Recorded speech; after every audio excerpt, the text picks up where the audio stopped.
Ahora, a las 7:48 con Abel Salinas, ustedes lo recordarán, exministro de Salud, por cierto, de lo que va de este gobierno y es presidente de la Sociedad Peruana de Pediatría, para hablar de un problema que creíamos desterrado, la varicela. La varicela, señores, que hasta el momento ha cobrado 8 muertes, se han registrado más de 5.000 casos. ¿Cómo está, doctor Salinas? Buenos días.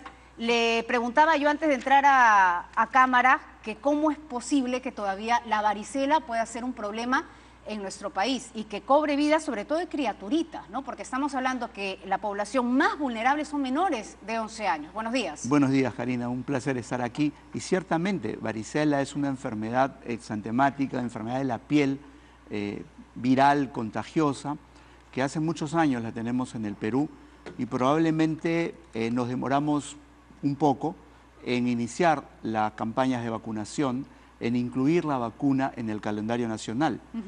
Varicela, inclusive, recién en el 2016 comienza a registrarse obligatoriamente. Antes había varicela y el Ministerio de Salud no podía saber cuántos casos habían realmente. ¿Y por qué no se tenía el registro? Porque no era una enfermedad de notificación obligatoria. Claro, es decir, porque aquí queremos hablar de prevención. Así es. Porque este puede convertirse en un gran problema, ahora es un problema, pero puede convertirse en un gran problema. Esto es porque las madres registraban la varicela de sus hijitos y trataban de resolverlo en casa. Así es, y con costumbres a veces bastante poco saludables, porque inclusive si había un niño con varicela, juntaban a los otros niños para que de una vez les dé varicela a todos. Yo soy víctima de eso, debo decirle. Usted me ha contado que en algunos de sus casos, de sus familiares también, ¿no? Así es. Una costumbre extendida en nuestro país, ¿no? Creer que es mejor que se contagien.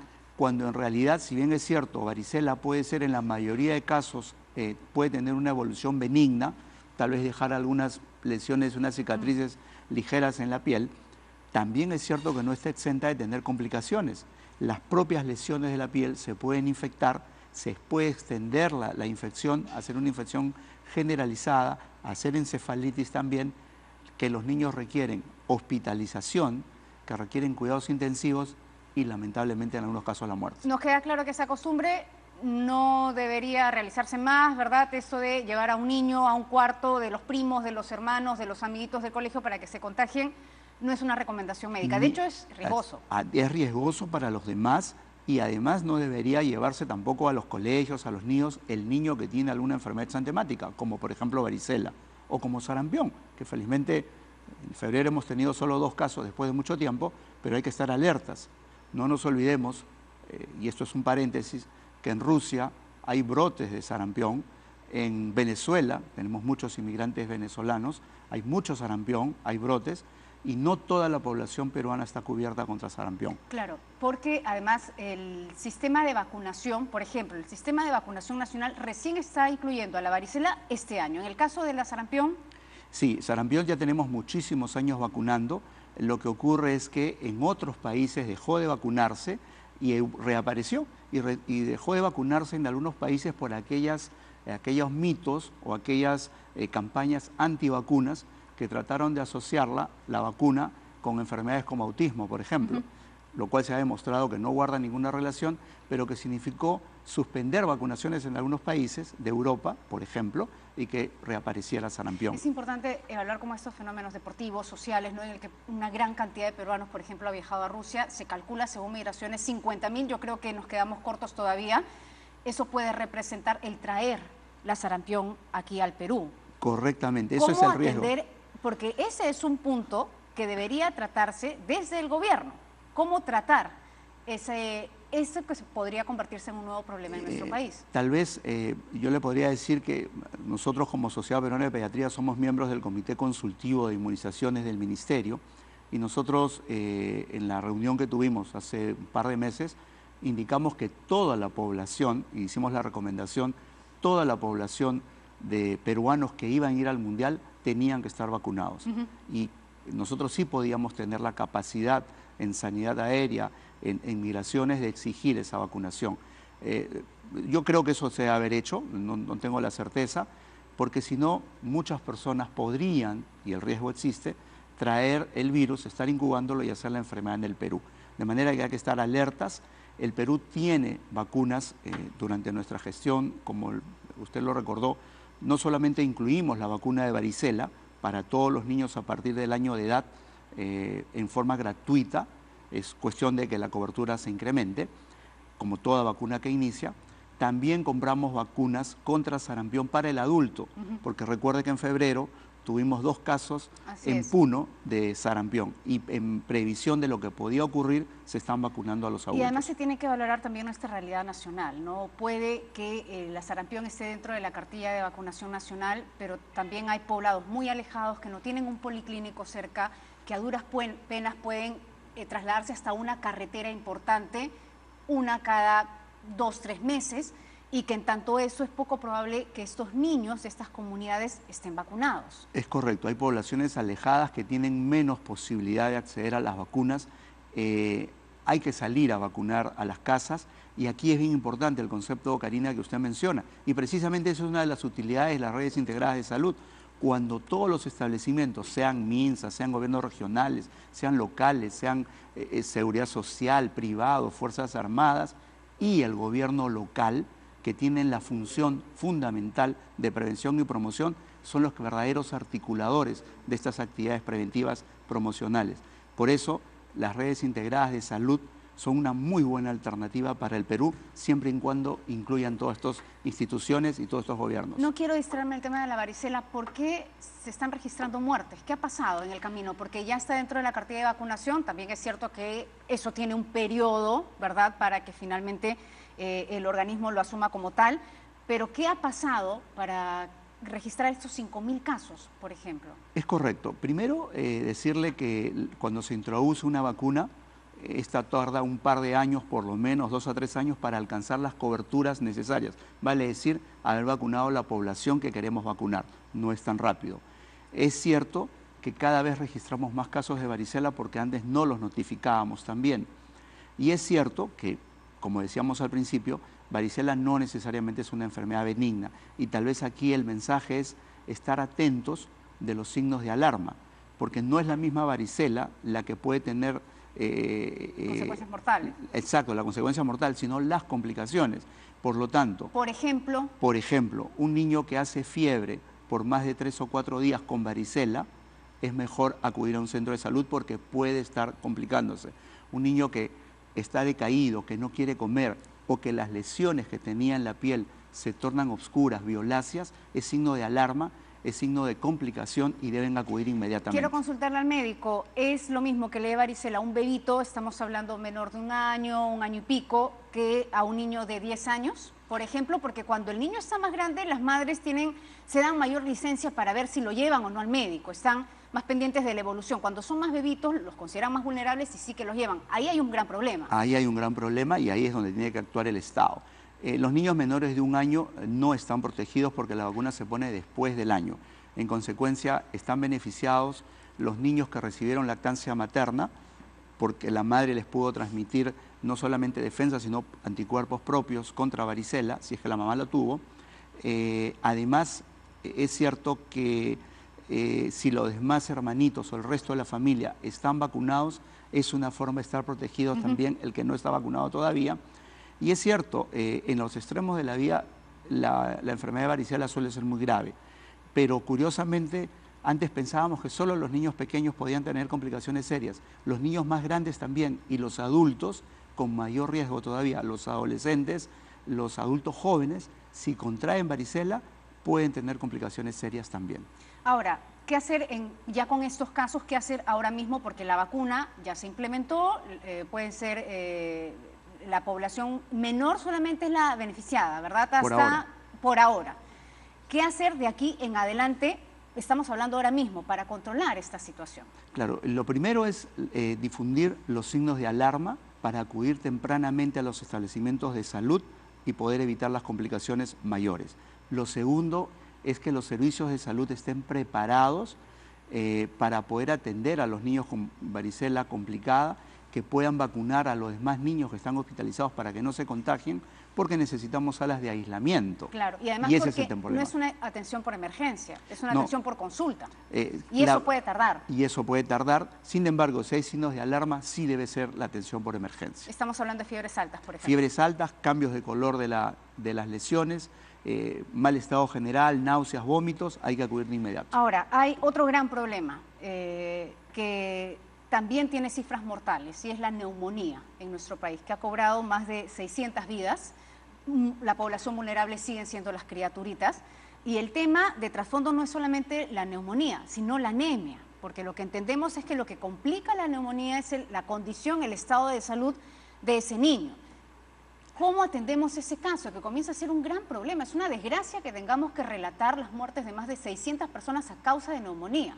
Y lamentable para todos los peruanos que cada año, con el tema de las heladas en las zonas altoandinas o el friaje en las zonas tropicales, ocurran este tipo de casos. Naturalmente tiene que ver también con la cobertura, cuántos niños hemos logrado vacunar contra neumococo y contra influenza, porque influenza también ocasiona neumonía. Gripe o influenza no es lo mismo que resfrío, es una enfermedad mucho más grave que puede llevar a la muerte. Ahora, y también es cierto, siempre aclarar, ¿no?, que si estás vacunado contra la influenza no es que no te va a dar gripe nunca, ¿no? Porque hay mucha gente que dice, esta vacuna estuvo mal, yo lo he escuchado, ¿no?, que nos reportan por las redes sociales, quiero denunciar que me puse la vacuna en tal lugar, parece que está vencida, parece que hay algún problema porque tengo gripe.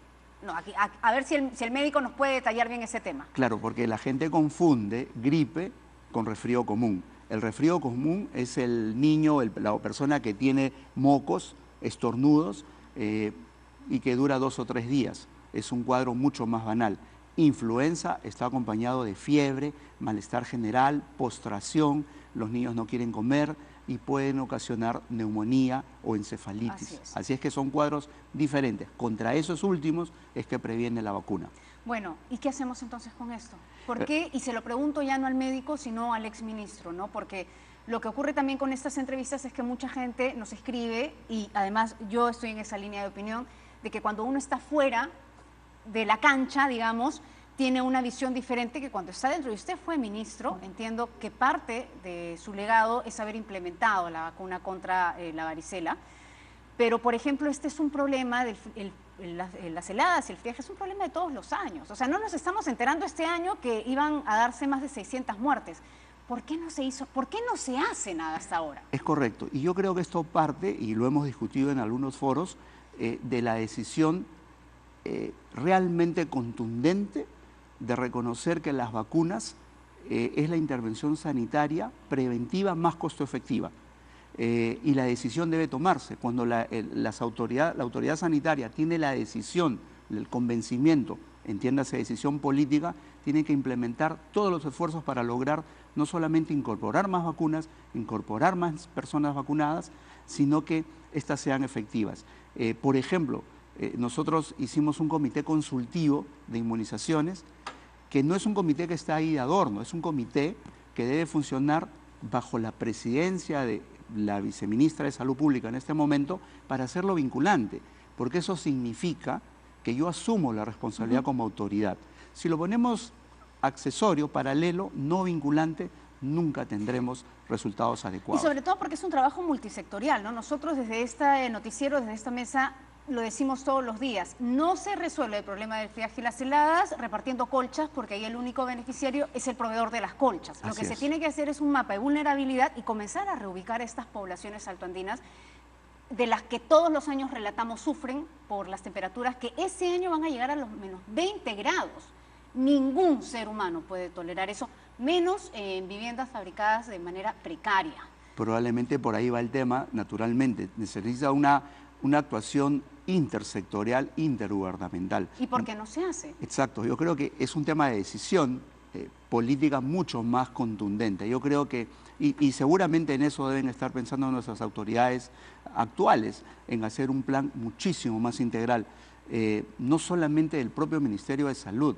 Esto tiene que integrar otros sectores y otros niveles de gobierno. Esa es la razón de una red integrada de salud para poder ofrecer servicios adecuados, por ejemplo. Ahora, ¿qué hacemos con el tema de la anemia? Porque claramente, y si no usted corríjame, la línea va de una mala condición de salud, estamos hablando de anemia que puede derivarse en neumonía y en otras enfermedades mortales también. Así es, más allá del daño que le ocasionamos a un niño, en su futuro neurológico, en su desarrollo neurológico. No es lo mismo el niño que tuvo anemia al año de edad que el que no la tuvo. ¿Y qué pasó con esta política de anemia cero? Recuerdo mucho además la implementación de unos pescaditos de hierro que se habían entregado en algunos sectores, que se les ponía el caldo, ¿verdad? Y luego se retiraban, y bueno, y con ello ya se podían echar verduritas, no había... Se estaba intentando contrarrestar con estos pescaditos de hierro la anemia. ¿Qué pasó con Es ello? cierto que las políticas tienen que ser sostenibles en el tiempo y no puede ocurrir que durante alguna época se retiren algunos programas, se retiren el brindar algún tipo de micronutrientes y que después se quiera volver a colocar, porque tenemos estas bajas. Hoy por hoy, yo escuché con mucha atención el mensaje del primer ministro y decía, todos los niños a partir de los 4 meses van a recibir sulfato ferroso, porque ya esos niños están anémicos. Y nuestra preocupación como Sociedad Peruana de Pediatría es que eso ya es demasiado tarde, porque para recuperar anemia, dándole gotitas de hierro, no lo vamos a lograr. Tenemos que actuar mucho más, en momentos mucho más precoces. Y yo le quiero decir, Karina, que las mujeres gestantes en el Perú, el 30% por lo menos ya tienen anemia. Dígame qué cantidad de reservas de hierro le van a transmitir a su bebé. El tema está ahí. Ahí es donde tenemos que trabajar en una intervención mucho más masiva. Nosotros dejamos diseñado algo que se llama el arroz fortificado con hierro, que dicho sea de paso, el arroz es un producto que se consume en muchas regiones del Perú, en cantidades excesivas inclusive. Bueno, si ahí aprovechamos para combatir la anemia, no en campañas cada 2 meses, cada 3 meses, eso, discúlpenme, pero eso no es una política seria. La política seria eso fracasa. Eso no tiene los resultados, ni las gotitas de sulfato ferroso. Esto es un tema mucho más factorial y que, por ejemplo, nos estamos olvidando de las mujeres gestantes, que ahí empieza el problema. Tener agua limpia, agua saludable, agua corriente, tener una mejor condición de vida. Naturalmente que ahí otra vez, y discúlpeme que lo repita, integramos otra vez a los gobiernos locales. Los gobiernos locales son los llamados a estas actividades de prevención y promoción, no a hacer hospitales. Usted puede estar dentro de Lima y se va a algunas municipalidades y encuentra el hospital, a ver, esta es una crítica saludable, no se tome a mal, el Hospital de los Olivos, el Hospital de Surco. Esa no es labor de las municipalidades. Las municipalidades tienen el mandato de la prevención y la promoción de la salud. Y ahí el Ministerio de Salud tiene que hacer todo el esfuerzo para integrar. Bueno, realmente muchísima la agenda, muy larga, mejor dicho, la agenda, temas de salud en las que tiene que trabajar este gobierno y ya este es un comentario al político, pero siempre los ciudadanos tenemos la impresión de que los gobiernos andan más preocupados por pelearse y por tener sus propias victorias que por atender los grandes problemas del país, ¿no? Y mire lo que ha pasado con este gobierno. ¿Cuántos gabinetes han pasado? Incluyéndolo usted. Claro, además, ¿no? Bueno, yo accedí en un momento difícil y por eso es que no me arrepiento y puse al Perú por delante. Y usted sabe que tuve muchas críticas también desde el interior de mi partido, pero yo creo que el Perú iba por delante. Mi compromiso con el Perú es muy grande. Yo tengo más de 30 años trabajando en salud en mi país, dedicado precisamente mucho más a la salud infantil, desde luego. Si es convocado nuevamente por el señor Vizcarra, esta vez, ¿usted se subiría a este coche? Yo no creo que se trata de subirse al coche, se trata de pensar en el Perú. Si hay una política sostenible, si se piensa, hemos mencionado algunos temas que requieren decisión política. El tema de salud, por ejemplo, el grave problema es la desarticulación. Y si realmente hay una política para poder articular a todas las instituciones de salud, seguridad social, fuerzas privadas, fuerzas armadas, etcétera, gobiernos regionales, locales, hay ese compromiso, puede haber una política sostenible en salud. Por supuesto que no solo yo, mucha gente seguramente ahora sí se subiría al coche. Muy bien, gracias. Es Abel Salinas, exministro de Salud. Ustedes ya lo conocen, es presidente de la Sociedad Peruana de Pediatría, alertándonos sobre estas cifras alarmantes, preocupantes de varicela. 5.000 casos se han registrado hasta el momento, 8 muertes lamentablemente, y la recomendación del médico es que desde el primer día en que se puede verificar que un niño tiene varicela, hay que llevarlo al médico. Así ¿verdad? es. No atenderlo en Atentos casa. con los signos de alarma. Muy bien, gracias por habernos acompañado. 8:07, pausa, volvemos.